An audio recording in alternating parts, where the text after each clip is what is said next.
Hello, I'm Ted Bowman, a grief and family educator based in St. Paul.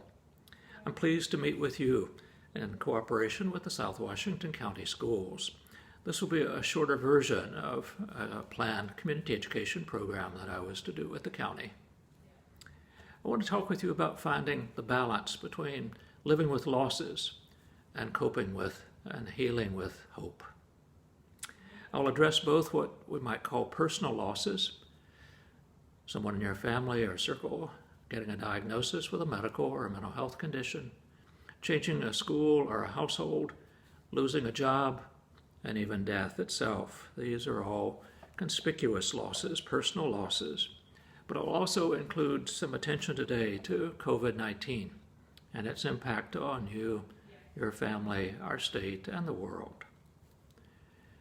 Whatever your losses, when they occur, we cross a threshold from health to less health, from routines to uncertainty, from going to work to staying at home, from living to dying to death. These are all thresholds. All of us here in Minnesota are now in the second month of significant changes in our way of life because of COVID-19. Another threshold. Grief scholars call such changes as the loss of the assumed world. Life as we knew it was turned upside down and changed. Poet Jane Kenyon wrote poignantly about the tension between the life that we knew, the life that we assumed, and the life after such changes in one of her poems. I got out of bed on two strong legs. It might have been otherwise. Ate cereal, sweet milk, right flawless speech. It might have been otherwise. I took the dog uphill to the birch wood. All morning I did the work I love. At noon I lay down with my mate. It might have been otherwise. We had dinner together at a table with silver candlesticks. It might have been otherwise. I slept in a bed in a room with paintings on the walls and planned another day just like this day. But one day, I know it will be otherwise. Jane Kenyon is writing about changes, disruptions, a threshold. Here's a definition of loss. Loss refers to being deprived of or ceasing to have something that one formerly possessed or to which one was attached. Loss refers to being deprived of or ceasing to have something that one formerly possessed or to which one was attached. The now famous account of personal grief by C.S. Lewis in his book, A Grief Observed, not only included his grieving experiences of a threshold, in this case of his wife's death, but also describes for me at least what COVID-19 seems to be like for us. He wrote, I thought I could describe a state, make a map of sorrow. Sorrow, however, turns out not to be a state, but a process. It needs not a map, but a history. There's something new to be chronicled every day. Sound familiar? Either about COVID-19 or your own grief processes. Grieving widow Sheryl Sandberg wrote, "Let me not die while I'm still alive. Let me not die while I am still alive." Meaning that when tragedy occurs, it prevents us with choices. You can give in to the void, the emptiness that fills our heart, our mind, our lungs, that constricts our ability to think or even breathe, or you can try to find meaning and some action steps. Here are some thoughts and suggestions for you as you grieve any losses in your life and as you cope with COVID-19. First, let me help you distinguish between anxiety and grief, and I'm urging you to acknowledge each. So acknowledge your anxiety. Anxiety has to do with the fear of the unknown, fear about what's happening. In the current crisis, COVID-19 is ambiguous. There's lack of clarity.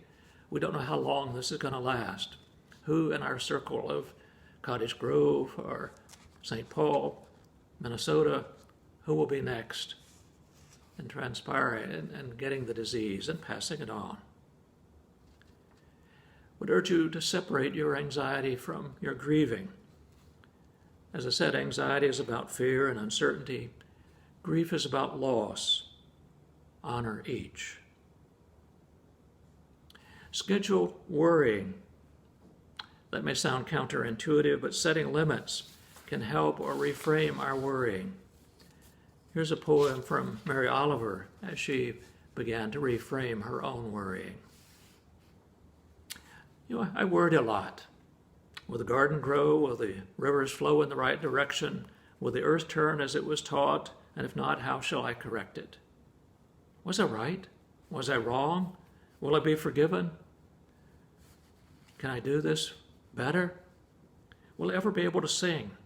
Even the sparrows can do it, and I'm, hopeless at singing.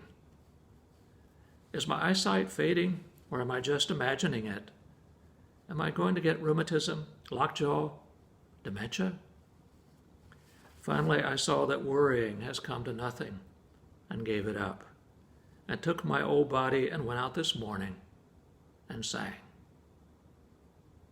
Don't let others define who you are. Perhaps it's possible even to sing in the midst of the worrying. But put it in its proper place.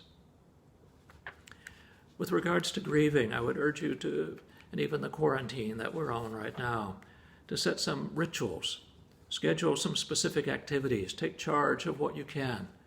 There are lots of things that we have no control over, but we can have some comfort food, take a walk outside, do something with our friends, even virtually using our technology. There are lots of things that we can do. So get moving and practice some acts of altruism for yourself or for those in your circle. Be aware, especially during this period right now, of what is not canceled because of the coronavirus, including getting outdoors, not canceled. Music, not canceled. Special friends or family, not canceled. Reading, not canceled. Laughing, not canceled. Hope, not canceled. Let's embrace what we have. That's important. What I'm describing are steps, are decisions toward active hope instead of passive hope. Hope is not just a noun or an adjective, but to be fully experienced, it needs to be an active verb in our lives. We need to keep hope alive. So what do I mean by hope? If you look up the definitions, if you talk with others, look at thesauruses and dictionaries, you'll find definitions that include expectation, desire, which can relate to goals, attributes, redefinition, meaning, peace, energy. All of those are aspects of hope that we can have even in the midst of tragedies, even in the midst of hard times. In some work that I did earlier, these 5 things seem to be part of an active hope. One, that it includes a future story. It may not be the long-term future. Of course, we don't know about COVID-19. But what can I do today? What can I do before noon, before bedtime? That we begin to look at some future stories, things we want to accomplish or do in whatever time we have. Hope includes a shared story. I'm sharing some stories with you. I invite you to share stories with people in your life. Hope includes stories of meaning. We're seeing incredible acts of meaning making as people support our health providers, as people begin to look at what they can do and to know that this does not have to define them. Hope includes an affirmative story. Discover yourself doing some things that you know are proper and things that you want to do for yourself and for others. Hope also includes the real story. That's what I meant at the beginning of this, that I want to find some ways to help you to balance losses with what we might call honest and reasonable hope. I wish you well. I hope these few thoughts might be a benefit to you.